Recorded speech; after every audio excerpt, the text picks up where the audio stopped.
ખેડૂતોને દિલ્હી કૂચનો બીજો દિવસ, શંભુ બોર્ડર પર ટીયર ગેસના સેલ છોડાયા. રાહુલ ગાંધીએ ઘાયલ ખેડૂતો સાથે ફોનમાં કરી વાતચીત. પંજાબના ખેડૂતોને દિલ્હી કૂચનો આજે બીજો દિવસ છે. ખેડૂતો શંભુ અને ખનૌરી બોર્ડરથી હરિયાણામાં પ્રવેશવાનો પ્રયાસ કરશે. કિસાન મજદૂર મોરચાના સંયોજક સરવણસિંહ પંઢેરે કહ્યું કે તેઓ કોઈપણ સંજોગોમાં દિલ્હી જશે.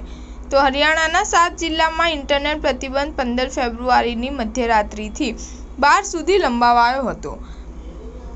આ પ્રતિબંધ અંબાલા, કુરુક્ષેત્ર, કૈથલ, જીંદ, હિસાર, ફતેહાબાદ અને સિરસામાં લાગુ રહેશે. અગાઉ મંગળવારે ખેડૂતોએ સવારે 10 વાગ્યે પંજાબથી હરિયાણા જવા રવાના થયા હતા. બપોરે 12 વાગ્યાની આસપાસ ખેડૂતો પંજાબ હરિયાણાની શંભુ, ખનૌરી અને ડબવાલી બોર્ડર પર એક સાથે પહોંચ્યા હતા.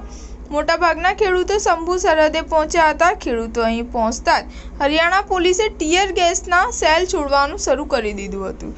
જ્યારે મશીનની રેન્જ ઓછી હતી ત્યારે ડ્રોન દ્વારા ટીયર ગેસ છોડવામાં આવ્યો હતો.